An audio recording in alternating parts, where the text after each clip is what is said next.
Hello and welcome to Conversations from the Edge. We have with us again Peter Mark Adams to talk about his new book.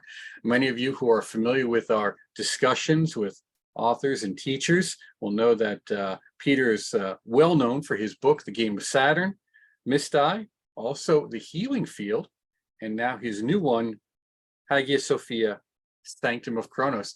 Peter, welcome back. It's great to have you here. Yeah, thanks a lot, Mark. It's a pleasure to be back on with you. You know, when you sent me the proof of the book to read, I was just quite impressed with it. I mean, all your books are spectacular, but this one, and I have to say this for the listeners, it took some work on my part. It was not easy to read, and I found it well worth the effort, however. What prompted you to write this book?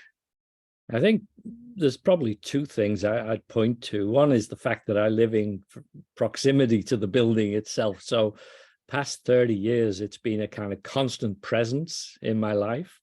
And I always found it a kind of refuge in the sense that it seemed to point towards a higher set of aesthetic and ethical values to the surrounding world in which we find ourselves, so that it was always like a kind of oasis for me to go in there.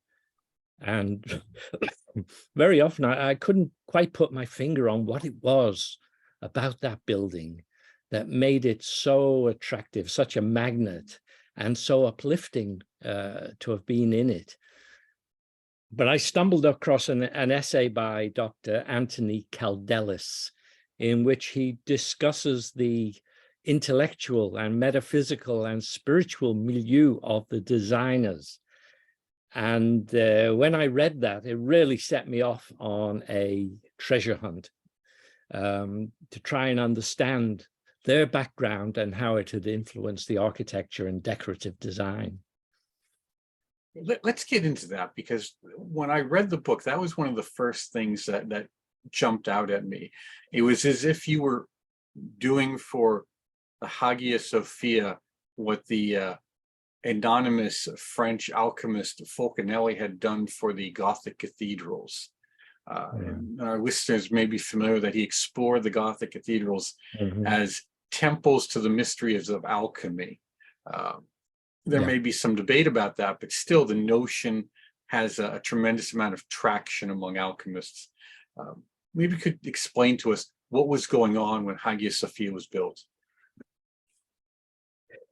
Let's look at the title of the book to get in there. I've called it, Hagia Sophia, the Sanctum of Kronos, which is a curious juxtaposition. And spiritual descent in an age of tyranny. So why Kronos and why tyranny? Okay, so the phrase Sanctum of Kronos refers to a phrase that I found in Pindar's Olympian 2. He talks about the Tower of Kronos as a way of referring to the Isles of the Blessed. That's, say, where you go in the afterlife after you've been judged in the meadow of judgment. And the converse of the Tower of Kronos, this age of gold, actually, because he's assimilating the afterlife, for the just and the ethically pure, with that age of gold. It's like a reversion to purity. And he contrasts that with Tartarus, which has these watery depths. And we find in Plato's Phaedo, he mentions 4 rivers that run through Tartarus, through this watery, misty depth, which serve as rivers of purification. So I had this notion of the Hellenic afterlife, and spending a lot of time in that building, it began to dawn on me that the marble decorative scheme appeared to reprise the Hellenic afterlife. And this kind of extraordinary insight that I had about this, because the building has been subject to study for 100 years or more. And normally the decorative scheme is called aniconic. That's to say it's non-figurative and left at that. But I discerned within it specific themes had been woven in a very clever way. So it was essentially a detective story to begin to try and understand, okay, if you were faced with the task of building this edifice in an age when Justinian and Theodora were clamping down on Hellenistic beliefs and practices, and certainly pagan practices in the countryside, so that there was a kind of reign of terror going on in Constantinople at that time. Given the intellectual background of most of the professional class, the civil service, steeped in years of Hellenistic education and training, there's kind of a culture clash here. And that's when I began to feel as though this church has had many identities. I mean, it was initially the great unifying church of Christendom at a time when Christianity was split amongst so many different sects. Subsequently, after the Latin conquest of Constantinople in 1204, it served as a Latin church, and then reverted to Orthodoxy. And finally, of course, with the fall of Constantinople in 1453, it became a mosque, and then a museum, and then a mosque again. So what I understood is that amongst these identities, there was one which was missing, and it's the identity imparted on the fabric of the building by its Hellenistic designers. Because there was no doubt about it, and Anthony Caldelis guided me towards Alexandria, where the designers of this building had their education and spiritual milieu. And from there, it was a bit like, you know, you get hold of a cord and you start pulling on it. And through Alexandria, through Utopias, one of the leading mathematicians and geometers of the age, he was the successor of Ammonius Hermias. And Ammonius Hermias was the prize student of one of the greatest intellects of the age, Proclus, over in Athens. And Proclus himself had been the student of Syrianus. And all of a sudden, I found myself back with his tutor, Plutarch of Athens, who was the priest of Asclepius. Okay, and whose father, Nestorius, was the Hierophant of the Eleusinian mysteries outside Athens. And so this fantastic golden thread led from the designers all the way back to Eleusis. And as I started digging into the material, I realized that Theodosius I had kind of banned the enactment of mystery rites towards the end of the 4th century. And then around 396, with an invading army of Goths, Christian monks had destroyed the sanctuary of Eleusis. Now, given that Nestorius was the inheritor of a initiatory lineage that probably went back 1,000 years, there was no way in which they were going to allow that to lapse. And so what they appear to have done is made the decision to transpose the enactment of the mysteries of Eleusis from the sanctuary into an urban villa environment in the center of Athens. And in order to ensure its continuity, they trained Plutarch of Athens' daughter, Nestorius's granddaughter, Asclepigenea, to convey the central initiation of Eleusis. And they further taught her Theurgy so that she would be in a position to grant the initiation and teach and guide students in the practice of Theurgy. And she did that for her entire lifetime, which pretty well paralleled that of Proclus, who was one of the major metaphysicians in this school, this villa. To call it a school is a bit misleading. The people there were hundreds of schools in Athens. You could study any flavor of philosophy there. But this school attracted people who had already completed all their education, had gone on to obtain professional qualifications, lawyers, engineers, doctors, and so on, and then studied the works of Aristotle, and then come to the school. So we're talking about an elite of the elite. It attracted some of the commanding intellects of the age, and they were not there to study Platonic texts. They were there for the initiatory and theurgical training. That Asclepiadeia, perhaps one of the great female figures of late antiquity, although she's hardly known today, that she provided until 485, almost to the end of the 5th century. And at that point, the school came under huge amount of pressure from the Christian authorities. They had to move premises and move again. And finally, the teachers, Damascius was then the head of that school. Proclus had died in 485, I think. The key figures of the school were dispersed, and most of them, I think, returned to their homes. And of course, a huge contingent had come from Alexandria. And that's where I picked up the thread again. As I said, Ammonius Hermias was a kind of prize student of Proclus. Mathematics and geometry were the guiding spiritual practices for this school. I think just for the clarity for our listeners, because there's a lot there. What we need to remember is that in these classical schools, the notion of harmony and proportion was not just a abstract concept in terms of number, but it was seen as an expression, a tangible continuation of a spiritual principle.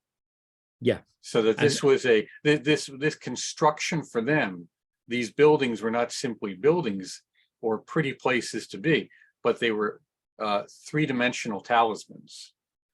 Yes, absolutely. Yeah. Maybe you could elaborate, just for those who aren't familiar with it, just briefly, what is Theurgy? Because this is really the graduate school of the elite of intelligentsia, and not just intellects, but minds. You know, the spiritual elite of this community. What was Theurgy, and how is it maybe a little different from what we think of as spirituality today? Okay, well, Theurgy is the practice of achieving henosis, or union with the deity. And as such, it's much more on the mystical side of things than the magical, despite the fact that it has a ritual basis to it. So if I can kind of summarize it, whereas magic is characterized by focused power of the mage, so to speak, Theurgy is based on a radical abnegation of selfhood. And Proclus had developed this concept of the apophatic path. Okay. And I've got a short quote I can give you. He says, that if you're to approach the one, he said, we must strip off the variety of life, remove our multifarious concerns, and render the soul alone by itself, and thus expose it to the divine and to the reception of divinely inspired power. And I don't want to give the suggestion that this is in any way an instrumental practice. That's to say, you can just meditate your way to that goal. Proclus was quite clear about this. He said there's 3 requirements for henosis, for union with the divine. And the first one is the providential agency of the deity itself. Okay, so it's not as though you can navigate your way to union with the divinity based on your own decision that you want to do that. You have to be in accord with the deity that you seek union with. And he said, secondly, you need an aptitude or capacity to receive the influx. And that itself is a huge topic we could open out massively, because it's a whole, they had a whole program. If I can just briefly reprise that, maybe that would be helpful. I think I so, am because yeah. I just want to put it in context. Mm. You know, when we undertake a lot of modern practices, the process of purification and preparation is often ignored. And when I wrote Kabbalah for Health and Wellness, the first chapter was about purification and preparation. And a lot of folks said, at first, some of them didn't like the idea, then they tried it, and then they realized that this was really essential preparatory work. That without it, I think the scripture goes, it's like putting new wine into old wineskins. Yes, You know, exactly. you have to clean everything out. So Yes. just kind of, I just want to put that in context for listeners. Please go ahead. Please describe it. Okay, so how this had come about is Iamblichus had taken the 4 cardinal virtues and amplified them with 3 further. So they became a 7-step process that they called the ladder of virtues. The objective of this was to take you from a starting point to henesis, to union with the deity. And for each of the 7 steps, he had chosen a Platonic dialogue so that, you know, there was a kind of textual support that gave insight into some of the key ethical qualities required at each stage. So he went kind of from the 7 steps are simply natural virtues, the acquisition of those, which is individualization and self-knowledge. Okay, the ethical virtues, which is development of an ethical outlook in the way in which you live and work in society. Thirdly, the civic virtues, which is the community service. Okay, 4 purificatory virtues, and this was a big area of cleansing, as you've alluded to, Mark, is exactly right. You know, it's the it includes the ancestral as well as the familial and the personal. It's like a top to bottom cleansing of the energy body. So the so-called orgoides, the energy body, is in a pure state, which is what I think what he's alluding to about being receptive to the influx.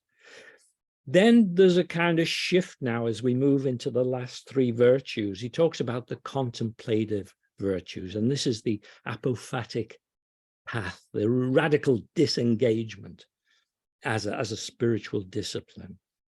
The next step, paradigmatic virtues, is assuming the qualities of the deity and increasing devotional intensity. And finally, the theurgic or hieratic virtues, which utilizes a ritual, and that ritual included burying oneself up to the neck. So it's an emulation of death itself that the previous 6 steps should have prepared you for. So, and you know, the whole thing is prefaced on again, a small quote here I'll give you: the will of the gods is to reveal themselves in human souls. You know, so this, in a nutshell, is how we describe the theurgic path. Well, I think I really appreciate you doing this, and that alone, I think if our listeners stopped right there, they would have gotten a great deal to really contemplate and take away into their own spiritual practice, because many modern schools of Kabbalah look at the tree of life as it's been given to us, and each of the spheres is given to a virtue and a vice. Yeah. And for the most part, those are ignored. They're not really seen as part of the practice. And I think it's because we look at virtues in a kind of abstract way. Again, it's an intellectualization. Within the classical world, the virtue is in and itself a virility, a power. There's a power that is imbued by it, that the acquisition of this virtue is the acquisition of a real spiritual power. It's an accomplishment. It's as we would say, a siddhi, maybe in the yogas, the tantras, and the devotional practices are a dedication to that ideal, a focus on that ideal. And we see a similarity between what we see later on in what we call assumption of the God form, that is identification with the deity. I think the key thing there is, for instance, the community service. You know, this breaking down of this notion of self-cherishing, which is so easily carried through, you know, without us really being cognizant of it. So the, you know, as we kind of ascend upon the spheres or whatever path we're following, there's a sense of self-congratulation involved in that, rather than a sense of self-diminishment. The path is there for self-diminishment. It's not there to feel, you know, more righteous or whatever, more powerful or whatever, superior. Yeah, it's great that you mentioned that, because I was talking to some folks over the last few months, last year, and what we seem to have noticed, particularly courtesy of social media, is that it's kind of like that line from one of the terrible Star Wars prequels, where Yoda says to one of the Jedi, you know, the problem with the young Jedi is that they're very prideful. Yeah. And we see a tremendous amount of that. One of the old stories was, of course, we don't know how true this is, but there seems to be some truth to it, is that you would be asked at these schools, why are you here? And the answer had to be, I come to serve. Yeah. And the sense of service without the essential reflective, we call purification, but reflection upon what is self. What do I hold to constitute myself, and how can I get rid of it or expand it? Maybe just expand it, make it a little broader, more inclusive. You know, maybe we don't ascend, we expand into our potentialities. It seems to hit that, we call it that Luciferian pride at one point, where you really think I've got it figured out because I'm on the path, or I'm the Grand Master, or I've written so many books, or just whatever it happens to be. And I don't want to spend too much time on this, but it seems to be something very critical to us now, particularly when so many people are what we call solo practitioners, or self-initiated, without a good group, without a good teacher to hold your nose to where you're going wrong. That sense of self-importance just can expand and expand to the point of terrible consequences for you. It's interesting. At the school in Athens, they told people that, you know, you should engage in political life, because that's the fastest way you're going to learn about your own vices and be in a position to correct them. If you want to. Well, and we see within the contemporary neo-pagan and spiritual community, they've become obsessed with political action, but in doing so, they've ignored any reflection on themselves. That the political action is now the substitute for spiritual practice. Exactly.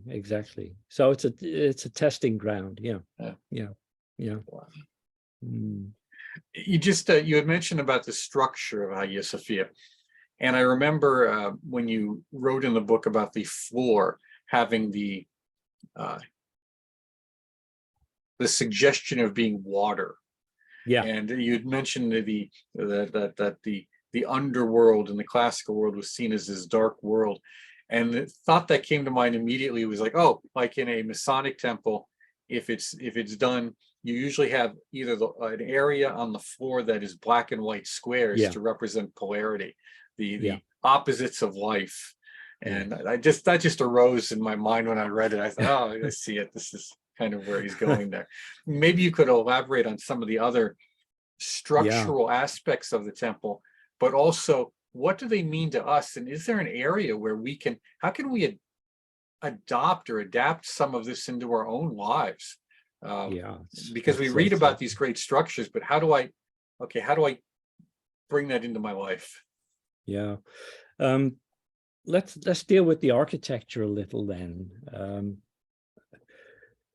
Taking the building as a total, the first point is that it reprises Plato's Timaeus, which, you know, most people know is an account of creation from a Pythagorean angle. That's to say, a geometrical and mathematical model of the unfolding of the cosmos, the creation process, in which soul is imbued with matter as it unfolds. And the geometry of that is from a point to circle to triangle, semicircle, and square. There's a kind of progression. And that is exactly the progression that you see with the building. And it's strange because they use these triangular shapes called pendentives, which, as far as I can discern, is the first and certainly the largest scale use of them ever. The dome we're talking about is like 32 meters across. Okay, it's substantial. This is 1,300 metric tons or something, raised 50 meters off the ground, and resting on 4 massive piers. Okay, so this structure reprises the creation process of Timaeus, and like from the bottom up, it reprises the Hellenic afterlife, as we mentioned. So, you know, the way you cut the marble means that the veins in it run in a certain way. So with a lot of craftsmanship, you can create the impression of figuration, or the impression of water, if you like. And that seems to be what they've actually done. But in a sense, this is on an aesthetic and symbolic level, because there's a much deeper level on which the building's spiritual intent rests. And to try and grasp that, we need to understand that the visual culture of Hellenism was kind of inherently panpsychic and pantheist, in the sense that everything was imbued with soul stuff, exactly as the Pythagorean Timaeus states. It's all filled with soul stuff, which is allocated by proportionality. So the proportionality becomes a kind of driver, even though for us it's an abstract concept. It's a driver in the sense that it changes the spiritual atmosphere of a space. And the proportionality is a numerical function or expression of the different spheres or planes, if you will, from terra firma down here up to the unlimited, we call it Ein Sof R, but it would be what beyond the 8th and 9th, that realm of the plethora, that just continuing outpouring spirit. So between that unlimitedness and limitation, the extreme limitation, are these different gradations. So we're seeing then mathematically, and again, it's not symbolic, it's for them, it's actually there. And I think that needs to really be stressed. Yeah. And this proportionality also affects the sound. Okay. It affects light and sound. And what I'm aiming towards is the fact that they had imbued this building with a specific spirit. Now, if I can just add a couple of other concepts that might help us on the way, they had this notion of akira poesis. That's to say that all matter had the imprint of the divine on it. Okay, so that there were, so to speak, intrinsic qualities in matter. And then when you align related matter, it takes on a kind of amplified, it becomes an assemblage of that quality of energy, and that light itself embodies the divine principle. So this kind of visual culture is kind of a bit distant from most of us today, but this was a driving element in the way in which they thought about light and sound as they started to construct this building.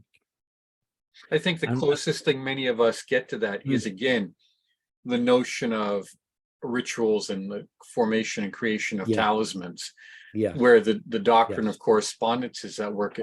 And that can be very difficult because it has a philosophical view of that infusion of matter, energy, consciousness that's on so many different levels and changing as it moves on a continuum. There's no break in it. It's a continuum, like a keyboard going up and down various octaves. And for us to then try and manipulate that or express it through talismanic magic is maybe the closest some may have come to this notion of a structure in which all of those ideas are in it from the beginning. Exactly. So that's the word. The building is a talisman. Absolutely. So a bit technical now. Let me just add a few comments about how they went about this on a kind of engineering level.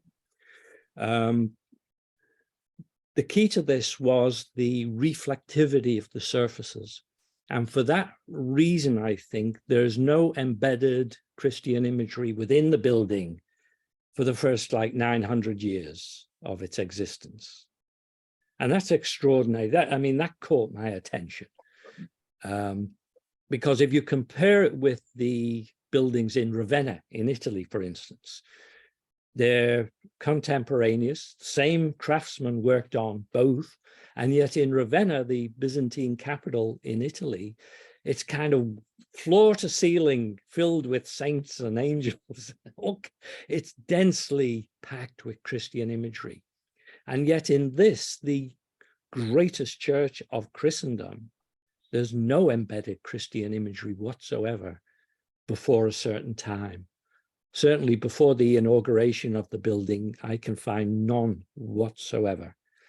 So this is a pure geometry, despite the fact that the marble, so to speak, has been cut to convey a certain theme, grand overarching theme of the afterlife and of theurgic ascent. The actual architecture of the building itself is as austere as you can imagine. And what they did is to make the dome as shallow as possible. And the reason for that is that they coated it in gold tesserae. That's to say, they took a large sheet of glass, they covered it in gold foil, put another sheet of glass on top of that, and then baked it so that the thing fused. And then they cut it up into small 1 centimeter by 1 centimeter tesserae. Okay, and then they set that into the dome and into the ceilings, 10,000 square meters of it, at the rate of about 180 of these tesserae per square meter. And as they set it into the plaster, they angled it so that certainly the main dome became a reflective surface, a mirror, a gold mirror. And for the ducts that allowed light in around the dome, they put a silvered surface there. Same process, but with silver coated tesserae, so that the outside light would hit the sills and be reflected up onto the dome and then down into the naos, so that, as Procopius, who saw the building in its original form, said, the center was kind of imbued with a golden light. And on top of that, you know, there was this strange kind of resonance in the building, or reverberation, because of the number of hard polished surfaces.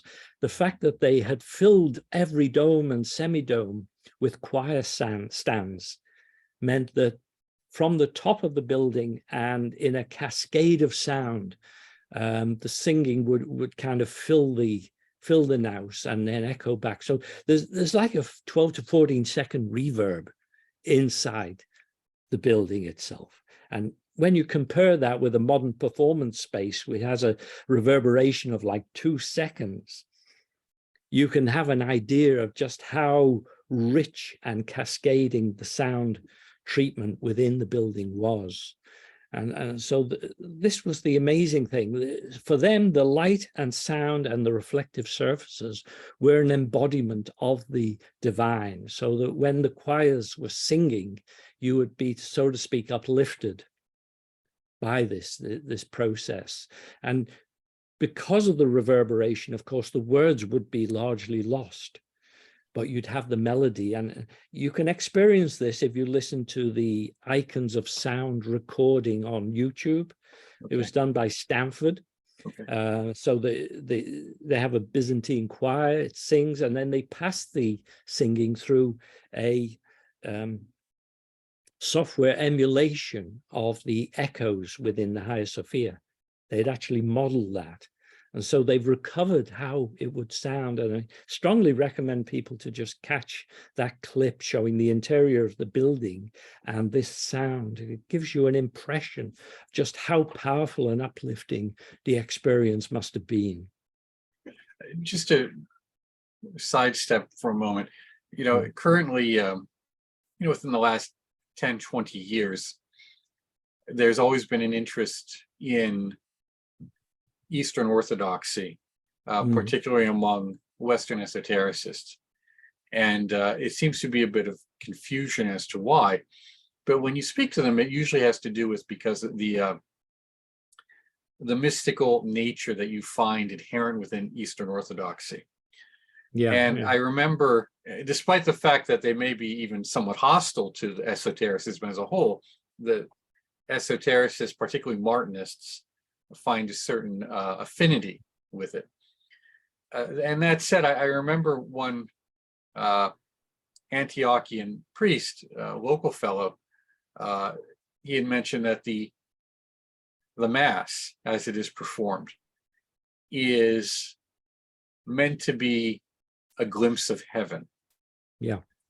And I thought that was very interesting because even now the architecture of an Orthodox church has, of course, a lot of symbolism that esotericists would recognize, particularly the placement of the altar, the veils which separate it. If it's traditional, men on one side, women on the other, they move up and beyond the iconostasis, the place of the icons. The Eucharist or host is received in private behind it, because there's the initiated and the uninitiated. So a lot of those ideas kind of carry over, but I always thought it was fascinating that the description that the Mass is meant to be a glimpse of heaven. And I think by that I meant, Tifereth, to use some Kabbalistic language. It's meant to be a glimpse of that awakening. I think when you preserve the ancient chants and hymns, you have kind of a direct vibrationary connection, even though you're kind of passive in the church, watching or taking part in it. To sing and to be caught up in sound changes the entire experience fundamentally. And when you lose that, you lose a fundamental building block that was raising people's awareness. I do feel that. You're just left with a ritual, so to speak. And I think that's certainly true in many modern church services. They become very much social centers of social care rather than spiritual uplift, let's say. I hope that's not too harsh, but. Well, I'd even be harder on it. But I think that's an important point because students of Tibetan Buddhism recognize it as known as Vajrayana, but another term from Vajrayana is Mantrayana, the path of recitation. And the Nyingma school, the original school, the ancient school of Tibetan Buddhism, was also known as the singing school. And that that there's a variety of ways to sing the mantras. And with that said, one of the probably biggest points of debate, discussion, contention, if you will, in contemporary magical practices is how does one really pronounce a lot of the words? And I don't mean in terms like a formal pronunciation. That is, is my Greek good enough? I don't mean that.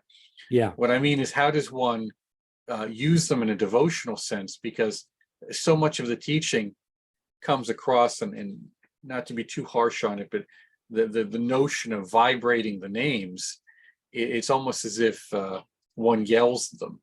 Whereas the singing of them in a repetitive sense often derives more benefit because you internalize it through the singing of the names, developing a rhythm, chant, if you will, a sense of continuity, just as if you were humming or anything else. It allows you can feel it in your body in a way that you can when you just shout out a name essentially as loud as you can, and then try and see if, well, did that do something? So that So notion of what is the lost mantric language of Western esotericism is my point, is a huge point of discussion. And many people think it may be Greek. Whatever language, it needs to be informed with a good grasp of musical harmony. You need to know how to reach the notes in a certain range, and you need to be able to reach them accurately and sustain them. So this is all voice and breath training. I mean, there's no shortcut to it. You want to successfully use the breath and sound in your practice, then you're going to have to develop a certain expertise with that, you know. No doubt about it. Yeah. You know, if you're a bit short of breath or something, then you know, you'll need to work on something like rebirthing breath work or integrative breath work. You need to train the vocal cords. You need to know where the notes are and be able to find them. And you need to strengthen the vocal cords so that you can reach, you know, as much as possible, deeper and higher notes on an octave. So establishing what octave your natural singing voice actually covers is another, you know, part of this. It's you know, this is a path of vocalization with a lot of expertise in its various components. And yeah, you know, it should be a part of esoteric training. Absolutely. In some ways, it is the essence of it, because when you vibrate the energy body, then you're working on a different level than somebody who's just going through a ritual, so to speak, ritual motions. Okay. However important they are, without the sound, without the ability to vibrate the space, it's not going to do much, is it? But, you know, in the beginning was the word. Yeah, You know, what is the sound? Yeah. Well, many years ago, I had a very nice woman contact me, and she said she wanted to learn Kabbalah, and I really wasn't too thrilled with it. I was busy at the time, and I said, well, you're traveling quite a distance. I mean, is it really worth it to you? Oh, yes, I want it. Okay. Well, what do you do for a living? Well, she was a opera singer in one of the Moscow operas. I said, okay. So if you can get me to sing decently, I'll teach you Kabbalah. Good trade. So about a month after, she's still coming back, right? So a month later, she said, well, I have to tell you, Mark, you truly are a magician. And I said, I know. So why is that? He goes, because, you know, after that first meeting, I didn't think there was much hope for you. You've really come a long way, surprisingly a long way. Yeah. I always thought that was funny. Yeah, I mean, it shows though that you know, you can cultivate whatever you have, and as you work with the vocal cords, you can cultivate the sound. And there's videos on YouTube. There's some wonderful videos on YouTube for folks who want to learn to improve their singing. Again, this isn't something that you're doing for performance. But it's for expression. So get out there and learn to sing, and sing in the shower, and you'll find that the energy practice I'd recommend, Mark, is the 7 chakras. Each of them has a seed, right? Seed sound. Yeah. And you can get a recording of those being vibrated and kind of hum along to it until it becomes second nature. You can, you know, cultivate that ability as well, with reference to specific chakras, working through the 7 chakras. You know, that's a good exercise to undertake. And those psychic centers have a reflection or affinity to these different levels or planes that we've talked about earlier. Yeah. You know, let's talk about one thing. You had mentioned in your book that the purpose of the Theurgy was to have this identification with deity, and when this embodiment takes place, that the theurgist at that point was not to abandon the world, but was to willfully reincarnate to help people along. And I was reminded of the notion that you see again in various schools of Buddhism with the bodhisattvas, but also within Western esotericism with the unknown superiors, the invisible masters, or the Great White Brotherhood, as Blavatsky, I think it was named them. This notion that they come into the world to assist. Maybe so that idea is again inherent within Western esotericism. Maybe you could elaborate on that for a little bit. Yeah, I mean, one of the passages I found in all places, Plato's Republic, you know, I mean, the interesting thing is that through the Platonic dialogues, these kind of spiritual nuggets are like scattered around them. And Gordon White mentioned to me the other day, he said, it's almost as though they took those things for granted. And so they kind of impinge on the dialogues, but the dialogues are not actually written to address them. So for them, it was part of their background. They just assumed everyone would think like that. And so I found this short passage in the Republic. It's in book 7, if anyone's interested, 519 paragraphs B, C, and D. They talk about, you know, having ascended to the heights, taken an adequate view, you know, what is it that should be done? And Plato says they shouldn't linger there.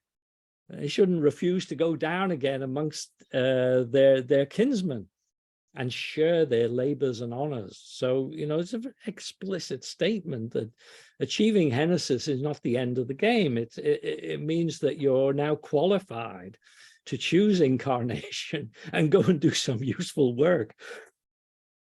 And again, this very much, again, this obliteration of the personhood, you know, which is kind of assumed here. That personhood has been annihilated in Theurgy or through death, and that you take on a personhood as a vehicle for a subsequent life in order to be of service. And I think we'd say it's not the individuality that is obliterated, but just the narrow sense of what that constitutes is eliminated. Yeah, the personhood, it's, you know, which is a kind of fabrication, isn't it? It's kind of persona, the mask. Yeah, lovingly, you know, built up in layers over a lifetime. But there was another aspect of this that caught my attention as I went through, and it's a phrase, the offspring of the gods. And he says, there's a quote here, actually, I think, again, it's Proclus. He said, who then are these people, and what is the understanding, the gnosis, that belongs to them? And he says, well, in the first place, they are offspring of the gods and clearly know their own parents. And they're the offspring and children of the gods in as much as they conserve the form of the god who presides over them through their current way of life. All souls are therefore children of God, but not all of them have recognized the gods whose children they are. And this is an absolutely extraordinary paragraph. And I think it throws a whole new light on this business of metapsychosis and Theurgy. Because we're talking now about forces which will continue to act and to have agency through the portal of death and into subsequent lives, and which themselves are already coming in from previous lives. So that although the personhood might not have cognizance of all of this, it's nevertheless operative. So I don't know what you think of that, but the offspring of the gods and knowing which gods you're the offspring of. I'm reminded of the phrase, you know, the sons of Zeus, the sons of Hermes, and that it wasn't the children of Hermes, that it wasn't just an honorific title that, okay, now that you're an initiate, you're a child of Hermes. Yes, but then there's something that honorific title takes on a literal meaning later on as you identify more and more with Hermes or Zeus, whichever the deity happens to be. But this then links into your previous writings Yeah. because that was the fundamental notion in Game of Saturn, that one's affinity with a particular deity or deities constituted a familial line, both in the spiritual sense and in the physical sense. And Yes. we see that intimated at in, again, some of the Asian schools, particularly Tibetan Buddhism, with the tulku, or the magical emanation of the family line that gets for reincarnation purposes. Yeah. Because ultimately at that level, when we look at those practices, the practices of Tumo and Vajrayana are really a kind of spiritual eugenics in a way, because you're rarefying your physiological nature. It's not simply a matter of psychic and not, but that the body, speech, and mind aspect, thought, word, and deed, are so intimately connected that the actions you undertake metaphysically, or should we say spiritually, affect you on a physical level, which we also see in alchemy, and we also see in Kabbalah, although it's often not talked about very much today, if not outright ignored. But that notion of the rarefication of the bloodline, of the family line, for the creation of a vehicle where that some of that purification has potentially already taken place, so that the energies can work more freely through it. You're preparing people for greater levels of initiation on that physiological level too. That seems to be in there, and maybe you could walk in that minefield that I just laid for you. Yeah.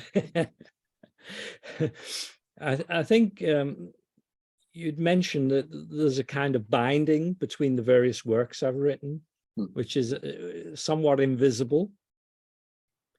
But if I were to try and articulate it, I would have to say that there's a play between two forces, kind of centrifugal forces, or pulling in opposite directions. And one of them is providence, which is the providential reach of a deity towards you. And the other is fate, which is the gravity that is generated through your own actions. Okay, and the balance of these two forces is destiny. It's what you're living. And I think the exploration of this, certainly in Game of Saturn, certainly in the Hagia Sophia book, is what it's really about. It's looking at it from a kind of transcultural, transhistorical perspective. And so, like, the work what I'm working on right now is kind of work of pure metaphysics. It's going to be called the Cult of Saturn. Why? Because Saturn is the time deity. It's the kind of the European Kala chakra, so to speak. And the pull between providential assistance of spiritual forces and the gravity of fate and attachment, in essence, is very much what the spiritual path is in terms of our day-to-day experience, our destiny, how we feel fixed in a certain place and time, in relationship to power, wealth, and a number of other factors. So that, you know, I think as you start dissolving the fateful elements in one's own life, and that includes in one's ancestral line. And as one turns towards the providential assistance that is available to you, you begin to shift destiny in a more positive way. Okay. So I think, yes, this is kind of an underlying theme in all my works. Well, that's where we see the word karma is just so poorly abused and misunderstood. And you hear people use the phrase, well, it's their karma, as if it's fated. Well, in a way it is, in the sense that I have a tile here, and if I pick this up and I let go of it, it's going to drop, it'll make noise, and it'll probably break. But it's not fated as if there's some moral or ethical notion behind it. It's purely action. It's purely cause and effect. And we go through life having actions that have effects, and we have to extract the value from that. It's not always clear. We have to begin to use those experiences to understand meaning and value. And to think of karma as something which is unchangeable. This is probably what annoys me the most. I can get on a soapbox about this for a very long time. And the reason being is it's used as an excuse by contemporary esotericists to not take responsibility for their life, to not do something. It takes us back to this issue about the role of healing and mastery of healing techniques and processes as an integral part of the esoteric path.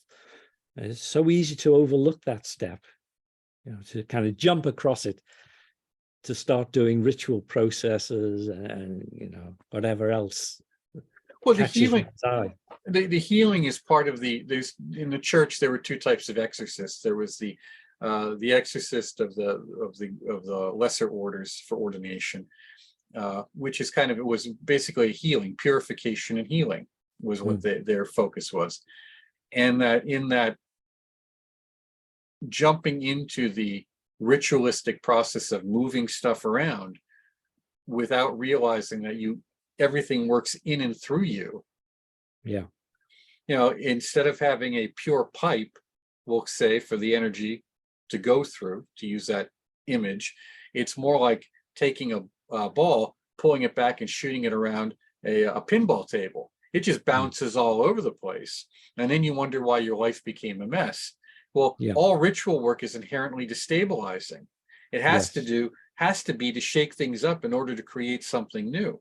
So unless you've gotten rid of the things you don't like or no longer useful to you, it's going to be it's not just going to be a painful process, but it's going to reflect back to you what you have to do. And it's really no different than going out and saying, I want to lose weight and I'm going to go jogging.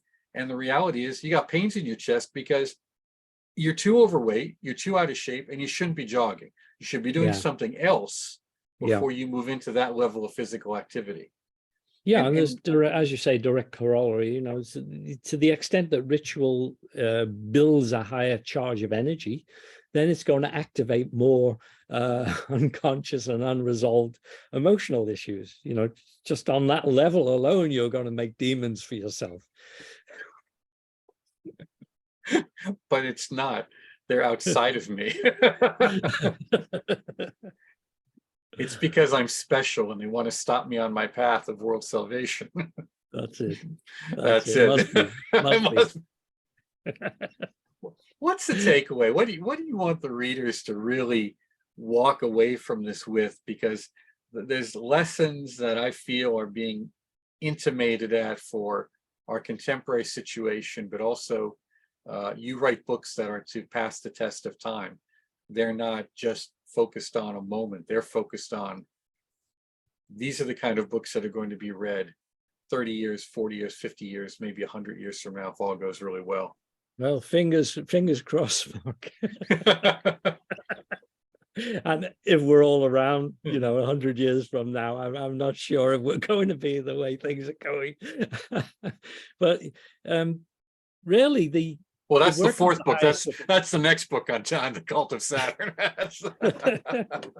So really, the work on the Hagia Sophia was detective work essentially, and it's a curiosity that it has this thematic kind of underlay. Okay, that's original research. Nobody has noticed that before, and it's interesting. But for me, it drew me into a world of the mysteries, especially the mysteries of Eleusis and their continuity over the succeeding centuries. That for me was important. And then to dig into that and find their ladder of virtues, the texts that were so important, and the commentary they had on the stages of the path. This for me was like gold. And I hope to convey some of that in the book. It may be historical, it may be dated, but nevertheless, it is, as you've noted, a kind of bodhisattva path within the Western tradition. It's kind of nailed down there. It's clear what they were attempting to achieve. Well, this is really important because when I look at what's going on in the contemporary esoteric milieu, I've noticed that in the last few years, but really in the last few months, it's taken on a great deal of steam, is an interest in theurgy. And that was not something that you would often hear about often. And now we've seen a tremendous amount of writings on it. And I think your book Game of Saturn really, it didn't play a small part in that. I think it's in some ways it helped jumpstart it in a lot of ways. And we at the Institute for Hermetic Studies, we're going to be having a class on theurgy. We're going to be having a class on the 3 books of occult philosophy of Agrippa, and looking at that in terms of its relationship to classical magic and modern magic and how it's kind of the gateway text. And stuff that we thought would have just been of interest to a small number of people now has taken on a great deal more steam, a great deal more attention. And so I just put this out there for listeners because I do have my ears open to a lot of channels, my fingers in a lot of pots, so to speak. And that's what I'm perceiving. And I've talked to other people about it too.